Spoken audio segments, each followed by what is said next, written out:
What's up, guys? I'm here with a special guest. This guy is the definition of mindset of a champion.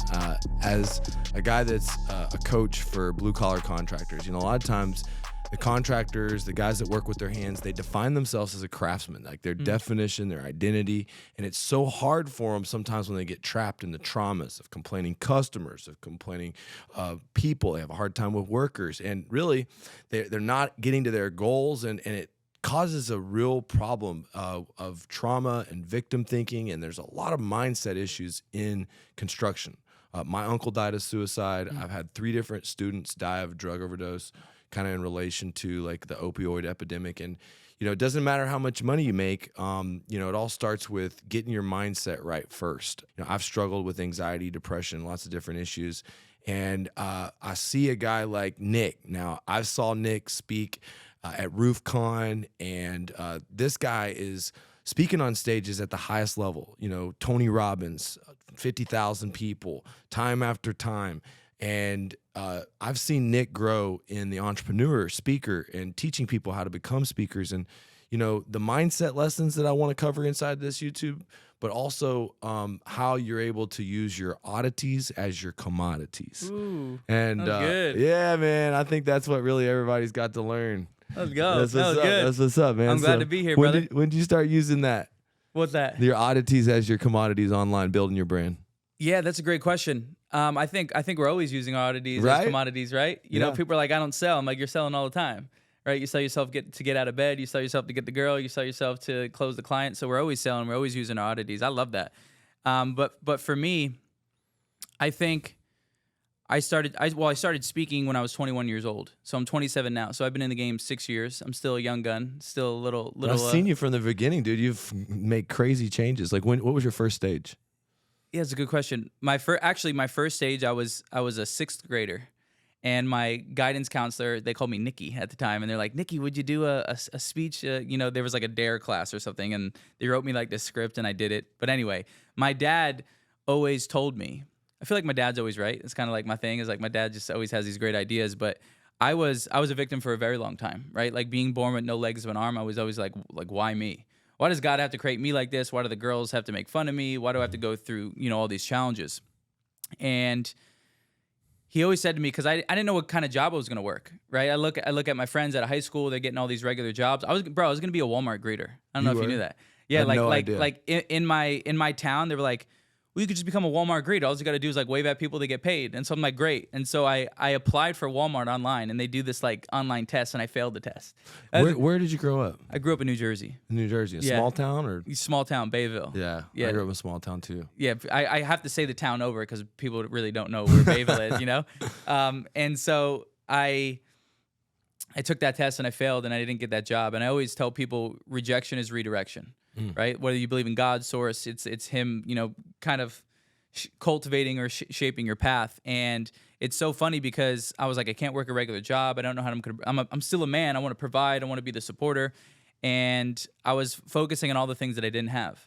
I can't work a job because I don't have legs. I can't work a job because I don't have arms. I can't work a job because I'm in a wheelchair. And who would have knew that the thing that would make me millions and impact millions was my voice? Dude, right? The obstacle is the way. Yeah, 100%. And so I just started, I think for fun, speaking early on. I would do it in high school, or after I graduated high school, I would go to like, I taught wrestling. So like wrestling, I would speak to the kids, and then I would go to like middle schools and high schools, and I had no clue you were a wrestling coach. Yeah. Like afterwards, you know, my buddy Frankie Edgar, we grew up. He's older than me. I know who Frank Edgar is. Yeah. He legend. We were at elite wrestling camp, and that's where his 2 kids go, and we would roll around and, you know, teach. And I did one of my first. You can go on YouTube; it's terrible. I did one of my first motivational speeches to that wrestling group. Oh man, what are some of the lessons that grappling teaches a young man? Did you learn anything towards your life that grappling taught you? Yeah, wrestling saved my life. I was telling Ben that wrestling saved my life. I think the first thing was being able to deal with chaos. You know, I'm a firm believer that your success is directly correlated to how much chaos you can withstand. And so your ability to, whether it's jiu-jitsu or wrestling, it's like someone's trying to take your head off. You have to be cool as a cucumber. You got to be composed. You got to be able to think. You got to be able to breathe. You got to be able to pace your energy so you don't get gassed in the final rounds, right? All of this stuff. But also, if you don't do physical stuff, you forget how to be physical. You forget it. You know what I'm saying? Yeah, Like dude. if you're not, if you don't do aggressive things and like, you know, like roll around or get hit, like you forget what it feels like. And so like if you don't wrestle for a long period of time and then you go into a match, it's a total level of intensity that you forget about. And so I think it taught me not only to be cool and calm and be able to push myself physically, but it also allowed me to deal with chaos in the outside world, you know, because like business struggles aren't as hard as someone trying to punch you in the face. Right? Dude, let me tell you something. September 1st through 3rd, I'm really excited about the thing that this event, Blue Collar American Dream, because I believe that, you know, just the same as you, like if you can get uncomfortable and put yourself in that position, it's almost a mental victory that translates to everything in life. So we're doing something where we break down and do a seminar, and everyone's going to grapple in the middle of the event. After lunch, Gilbert Burns is running the seminar. We got a lot of people coming in. What do you think, like, the average entrepreneur is going to think? Because I took someone to jiu-jitsu class yesterday, and they're like, I didn't know it was like this. I didn't know that y'all actually scrap. Like, roll. What do you think's going to happen in the middle of the event when everybody breaks down? There's a bunch of mats. There's literally, like, we have, like, I don't know, thousands of square feet. You can probably fit 100 people on the mats. What do you think? What do you think a contractor, tough man contractor, is going to think? I think a few things are going to happen. I think the first thing is ego is going to poke its head. Right? Yeah. There's going to be guys that be like, oh, I got this. I right? already hit up Brad Lee to come. He's like, I ain't going to no mat. I ain't going to no jiu-jitsu. Of course, right? Why would he be seen doing something like that, right? Shout out to Brad. I love Brad. I love Brad, right? too. And so I think ego is going to poke its head. And I think a lot of people, there's a few things, right? Ego is going to poke its head. There's going to be people that are like, oh, I got this. And then they're going to get scrapped by someone who's smaller than them, who knows what they're doing, right? Because jiu-jitsu is very humbling, right? Bro, I got chapped out by a 14-year-old girl the first time. Yeah. She jumped on my neck, and literally, I was like, am I tapping to a little girl wearing 100 pounds on my neck? Yeah. But You're like, I am, right? I did. Yeah. So I think it's humbling, but I also think people are gonna have breakthroughs, and that's what you're trying to facilitate, right? Is people are gonna have breakthroughs because one, fear is gonna arise. There's gonna be people like, nah, Lee, I don't know, and you're like, no, you're gonna do it, and they're going to do something that at first very scared them, and on the other side, they're gonna say, bro, thank you so much for pushing me to do that. Right? How many times in our life has fear poked its head and you got really scared about something and then you did it, and on the other side you're like, that wasn't so bad after all. And then you're going to have people that, because of this event and what you're going to expose them to, they're going to start scrapping. You know what really I want to know? As we're all in a fight to get out of obscurity. And so many of these guys are trapped in their phones, and they're so worried about what their people they went to high school with, the people they go to church with, their aunts, their nephews' opinion, or what somebody might think about them. They don't post. They don't post daily. They don't tell their story. And, you know they should be. And there's so many of them that join my programs, and I'm like, are you posting every day? Are you telling your story? You know, I tell them, you got to learn how to speak on stage. You got to learn. Well, I'm not you, Lee. And it's like, it's 2023 for somebody that can, you know, face their fears and grappling. Can you face your fears and start to tell your story? Why do you think people hold back and don't release, you know, knowing they're trapped in the algorithm? They're seeing other people share their stories, but they're still not sharing their story. Yeah, that's a great question. It's two things going back. One, it's ego, because you're not that important. Y'all think you're that important? Y'all think you're that important that everybody cares about you and all the lights are on you, and if you're not that important, let me just put that out there. I'm not that important. None of us are that important. It's like, just put the story out there, right? The other thing is, it's selfish. And so if we can reframe them and tell them it's very selfish for you to walk a specific path, overcome specific things, heal specific traumas, and not share it with the world. You know, I tell my students, because we create Stage Masters, I said, every day that you aren't sharing your story, there's a man or woman out there suffering because they haven't found you yet. How dare you? How dare you? How stupid of you. Yeah. Right? Like, the reason why they're in your group is because they found you. But if Lee wasn't sharing his story, there wouldn't be a Lee. There wouldn't be the event. There wouldn't be all of this impact. And so it's extremely selfish for you to keep your story and the things that you overcome to yourself. How dare you? And a lot of times the trauma that they feel is because they're doing everything. I call them doaholics. They get stuck doing. And it makes them miserable. And a lot of them come to me because they're burnt out. Yeah. What do you have to say to someone that's a businessman who's trying to do so much and just completely burnt out? Yeah, it's a great question. I think there's a misconception. You know, we hear of like, my cup's empty or my cup's half full, all that stuff, right? And you can't serve from an empty cup. You can't serve from a half cup. You can't even serve from a full cup. You have to serve from an overflow. Mm. So how do you do an overflow? You do things that fire you up, make you passionate and fulfilled. Like there's got to be some play. I think we fall into this trap of being an adult. Yep. Right? Like right now, we can think back to things that you used to do as a little boy or little girl that you don't do anymore because you're an adult now. Mm-hmm. Right? It's like, yo, go do that thing. Like for me, like I used to bowl. I wasn't a very good bowler, but I used to bowl. What did I do the other day? I bought a bowling ball, went to the alley. I'm like, this is amazing. I'm playing, right? Like I get to play. Or, you know, we were just in Colombia and we went wakeboarding. It's like, yo, do the things that get you fired up. Do the things that aren't related to business. Yeah. Right? Like I don't want to just create people that can make money. I'll make people money. I'll make them a lot of money, right? But I want you to be holistically whole. Yeah. Like I want you to have the body, the mind, the relationships, and the wealth. I want you to be full. I want you to be whole again. And so that's what I would ask the audience is like, what are the things that you used to do as a little boy or little girl that you don't do anymore? And go do those things. Like what are, like for you, what's something that came to mind? I look at my kids, like, dude, an imagination of a kid, you know, that it's like the older we get, the more trauma we fit, imagination goes away. But kids are always playing. They play tussling, they play wrestling, they're doing all these things. I did karate, and I can remember people making fun of me, like, dude, you do karate, you little punk, you know, like this. What's a karate gonna do? Ended up quitting doing karate, used to do these tournaments and stuff, but I loved it.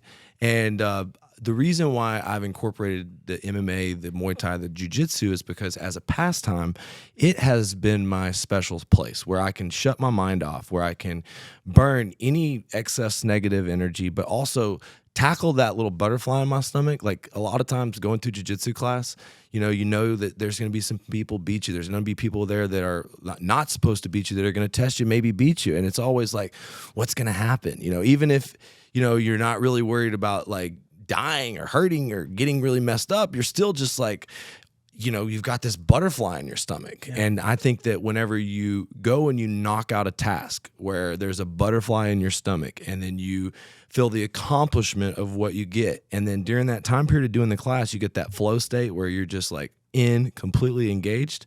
To me, like that's why I believe like a lot of these guys, you know, they have a lot of misplaced frustration, anxiety, and if they trained and you know would actually put themselves into like intense physical workouts, that they'll actually get a raised vibration in their business, a raised vibration in their brand, and so much more will come to them. And you know, I listen to them make excuses about working out, about how they're so busy, they don't have enough people, and they don't see the correlation because they get a lot of value as a man from their business. But the problem is when your business is down and that's where your value is, what happens? And then talk about making excuses about working out. I know you're a bodybuilder. Yeah.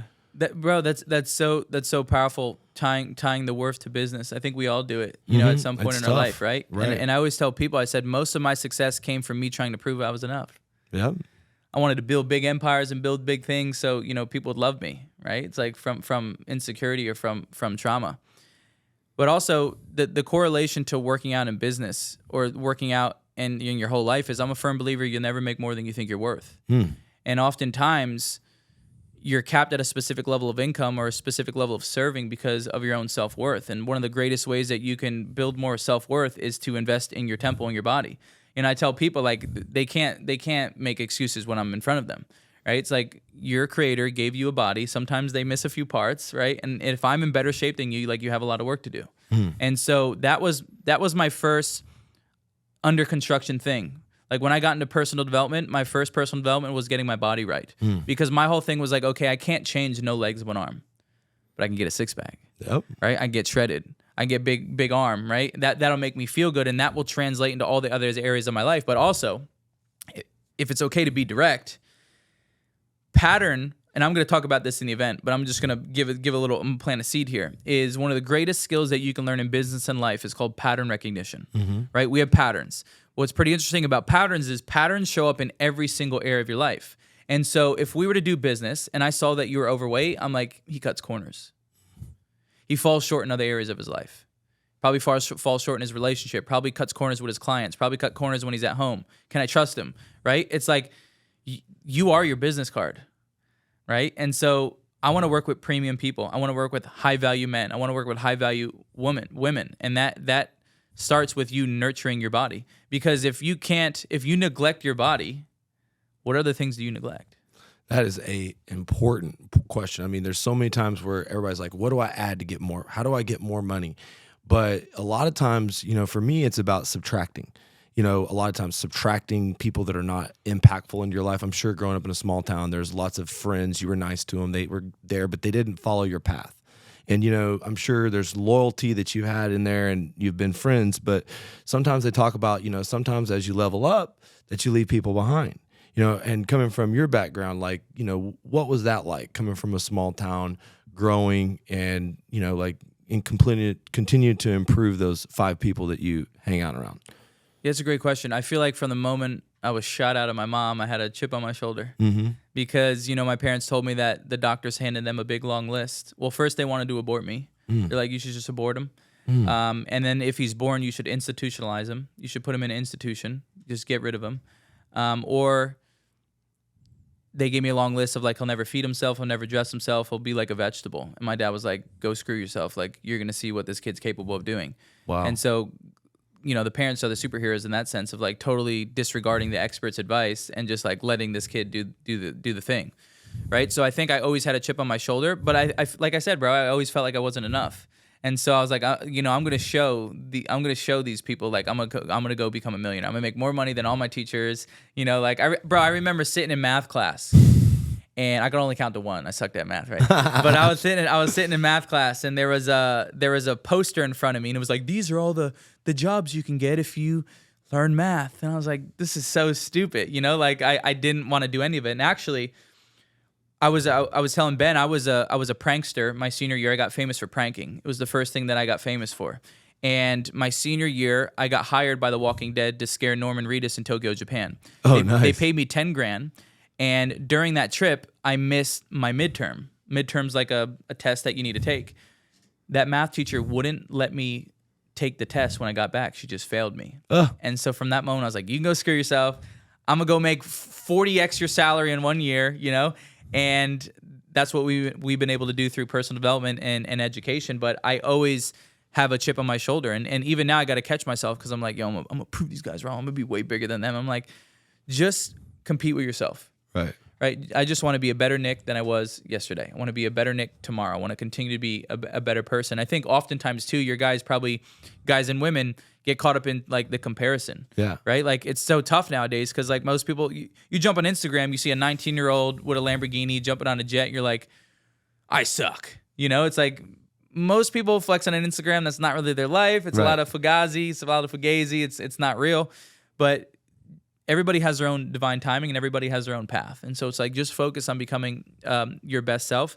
But I was also talking about like our ancestors, our bloodline. Like your ancestors didn't fight off saber-tooth tigers for you to not go to the gym, for you to bitch about business, for you to bitch about clients, for you to neglect your body. Like, how dare you? Like our problems are so minuscule compared to what our bloodline had to do. I also have a belief that I'm the one. What do I mean by that? I'm the one that changes it for the whole bloodline. I'm the one that breaks the generational curses. I'm the one that breaks the traumas. I'm the one that trickles down a more empowering psychology to my offspring. If I have offspring, like I'm the guy. And so I hold that near dear to my heart. It's an obligation. It's a duty. And that's how I operate life. Once you knew that you were the one, there had to be some like things holding you back. What once you started getting on this path, were things that you had to like improve and remove from your life to get your goals? Oh yeah, there's a ton. It's like, that's a whole nother workshop, right? But I'll give you a few. The first thing was like relationship with money, right? Like everybody has a relationship with money, and your relationship with money is directly correlated to how much you make or how little you make, right? So for example, my parents were middle class, right? We did good. We never went hungry. Always had what we wanted, right? But I never seen anybody in a Lamborghini before. I never seen somebody own their own business. My parents work for someone, and I wasn't exposed to that. And so talking about the law of exposure, once you're exposed, you can never be unexposed. So my first mentor, the first Lamborghini I saw was my mentor. Like a guy reached out to me and he was like, hey, I own a meal prep company. I live in Florida. Would you come out and hang out with me? And I'm like, I'm 19 years old. I'm like, sure. And it was the first time I saw a Lamborghini Gallardo. I'm like, what is that? What is that spaceship? The first time I saw the Rolex, the first time I saw someone who created their own schedule. I'm like, what is this? And so I think as I was exposed, you see new levels and you're like, I want that thing.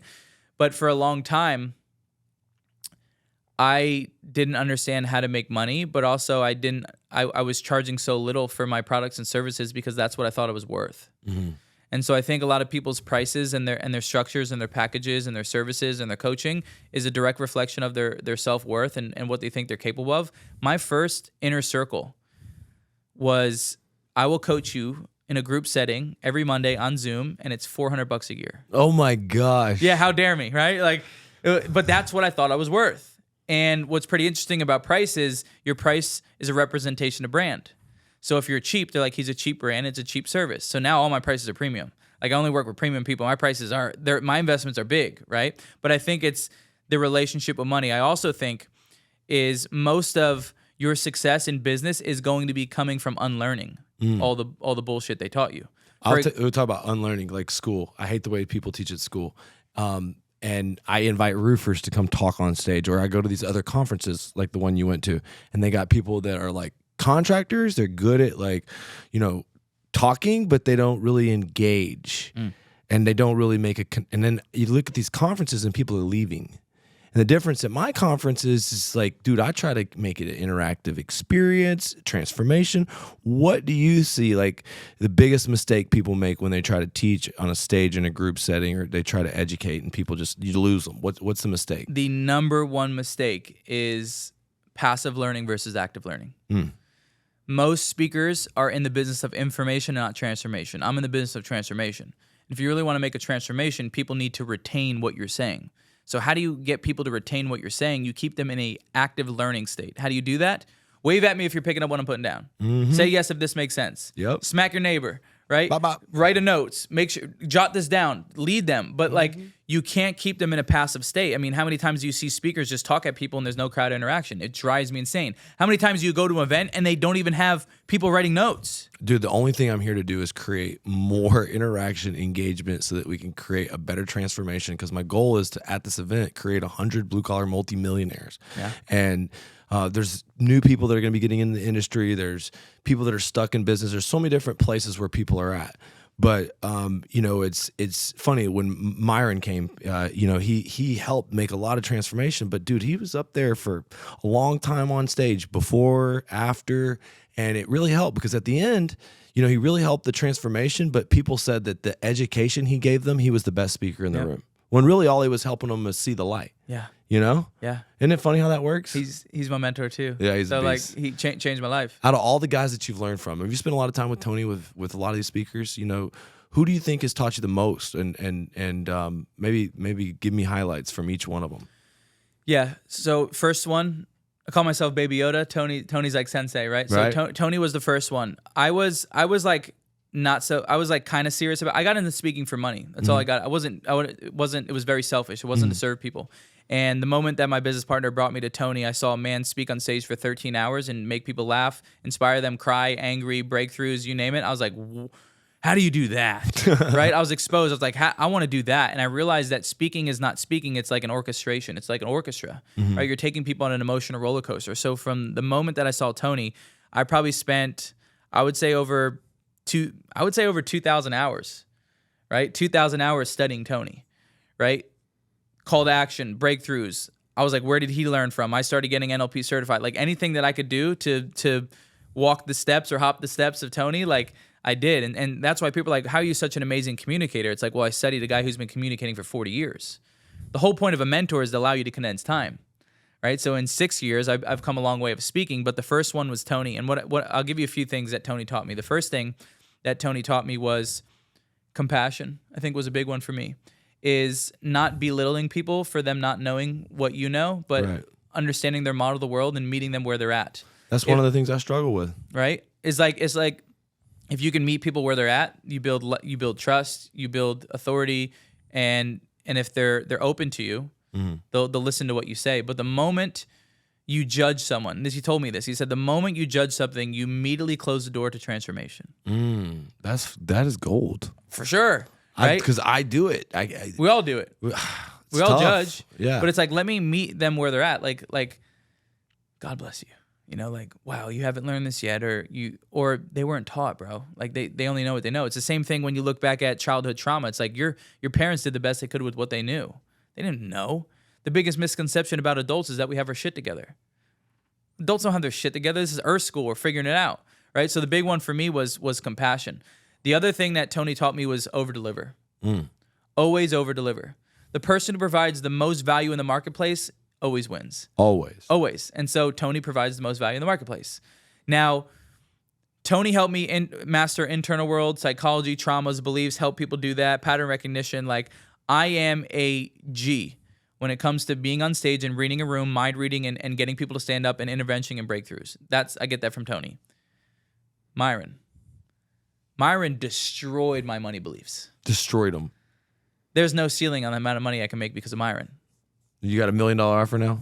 Oh yeah, I do. I may have a $2 million one when you see me next. There right? you go. Right. So Myron totally transformed my money paradigm in the simplest ways. He teaches in such a simple form, which is so profound. Myron also taught me that over delivering isn't more information.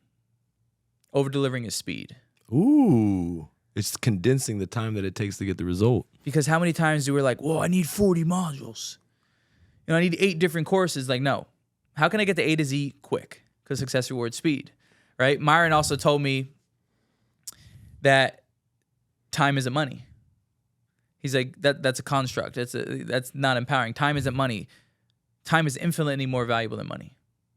Infinitely more. Anytime more. you talk to someone that's worth tons of money, the only thing they can go back is, you got all your time. I'd rather switch places with you. Right? 100%. So like to unravel and dismantle these beliefs, time is money, time is not money. The other one, the harder you work, the more money you get. Bullshit. The harder you work, the more tired you are. Right? So how do you make a more efficient, scalable business model? How do you work higher and not harder? This is their biggest problem. They believe that if they work harder, if they do more, and when I say they, it's the blue collar guy, It's the contractor, it's the guy going door to door. Even if he's a salesman, he thinks, okay, well, what if I knock more doors? Yep. What do you There's say only to so many doors you can knock. I don't know. What do you do? What do you say to a salesman that's going to do more? Yeah.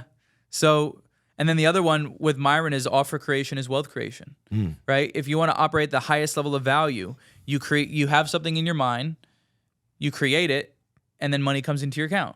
He told me one of the most profound things Myron ever told me. He said, Nick, there is no difference between me buying a private jet and this water bottle. It's all the same. I was like, what do you mean? He's like, we don't buy things with money. We buy things with offers. I was like, bro. He's like, so the more offers you make, the more money you make. And so guess what? Every time I leave Myron's room, I make more offers, I make more money, and I change more lives. Oh, dude, he's helped me a lot. Made $1 million in a day because of him. I've changed my whole everything. Shout out to him. Yeah, and, big shout out. Really appreciate Tony, Myron, that. all of them, right? Yeah, man. And And the quote is like, we stand on the shoulders of giants. Yeah.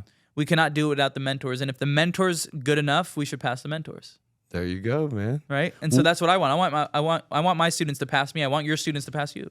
Yeah, so man, covered so much information here. Guys, if you're enjoying this, make sure that you like, subscribe, comment below. But me trying to get these guys to build their own brand so that they can attract top talent, so they can really like practice what I call the 12th step of roofing, which is I've had a spiritual experience giving away what was freely given to me. My dad taught me how to go door to door and sell roofs. And, I've struggled. When I met my wife, she helped me turn it around, built a $10 million company. Over the years, I actually sold Grantor Roof, started getting in personal development, talked to people like Myron, changed my paradigms, applied their stuff, grew to a $100 million company. But the idea is it wasn't through just this 12th step of roofing concept that I realized I'm going to give away everything. I'm going to give away all my secrets. I'm going to give away all my energy.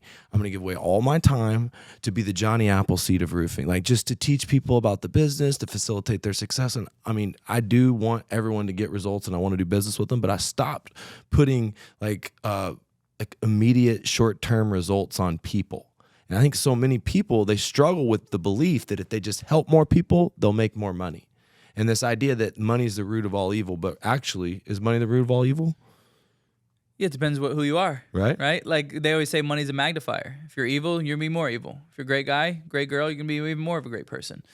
The biggest thing is, I think, working with a higher level caliber people.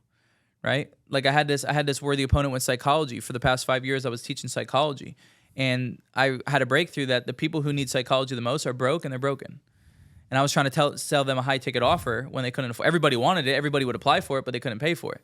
And so I was like, well, the people that actually need me, they can't afford this. So I took my high ticket offer of psychology and I made it $197 a month. because the people who really need me, they can afford that. And then when I come up to the speaking, I only work with premium people. And the moment that I started solely focusing on premium people, for you, premium zip codes. Yeah. Wealthier zip codes. Would you agree? Absolutely. Right? Like higher caliber end clients. homes. Absolutely. Higher end homes, right? There's less friction. You don't need to sell as much. It's not really a sale. Like, that's the thing, is when you really identify your dream client and that premium person, that dream client, when you get on a call with that person and when you knock doors or when you get in face to face with that person, it's not a sales call. It's more like, Lee, where have you been? Yeah. You know what I'm saying? Yeah, dude. Lee, where have you been my whole life? I've been waiting for this moment. That's what you call a spiritual concept. I believe money is a spiritual concept. And that's why you are going to be headlining this event.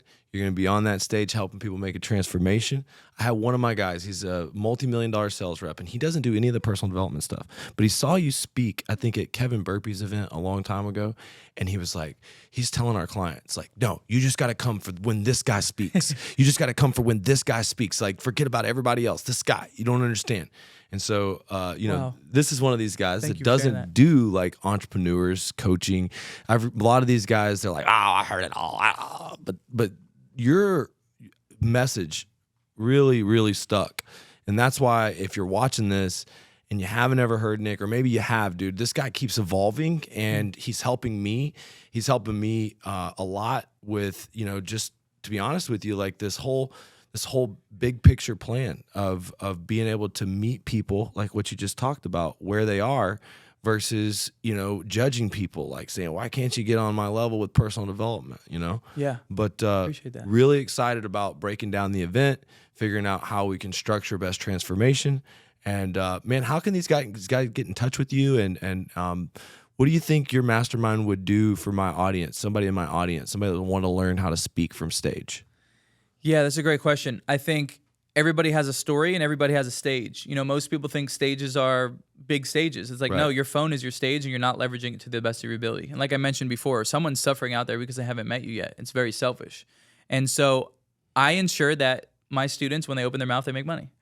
And so if you want to open your mouth, you want to speak and you want to make more money, that's for you. Also, if you want to become more of an authoritative figure, right? Like just being a communicator, your perceived value in the marketplace goes up. Right? The last thing you want to do is be this successful, high-level individual, and the moment you open your mouth, they're like, oh, damn, you don't know how to talk. And there's a lot of people like that. Would you agree? Right. So I ensure that people become stage masters, but more importantly, I create people who make transformation, not just speak information. And I ensure that every single time that you open your mouth, someone's going to have an aha, someone's going to have a breakthrough, and someone's life is going to change. And what a gift that you can give to the world. Dude, I'm pumped to see the results. You worked with Ben. Ben's going to be speaking at our event. I'm really pumped to see the result of all this work together. And guys, if you're watching this, you can't miss September 1st through 3rd, Blue Collar American Dream Conference. Nick, Brad Lee, David Meltzer, Wes Watson, Eric Spofford, a lot of very successful roofers, me, but it's the community. We're all here to raise the status for the blue collar entrepreneur. There's a stigma associated with the trades. People don't want to do dirty jobs, but guess what? Dirty jobs make clean money, and you can build character, confidence, and freedom just by following a simple path that can lead you to a spiritual experience where you can help a lot of people. And so I'm pumped about you being a part of this mission. Hey, man, thanks for doing this, brother. You got it, brother. Hey, get in the room. Once you're exposed, you can never be unexposed. And I know that when they get in the room, life will never be the same. All right, go follow this guy. How can they get a hold of you? Instagram, YouTube, Facebook, at Nick Santonastasso. I am the only guy that is this handsome with no legs and one arm. All right, we'll see y'all.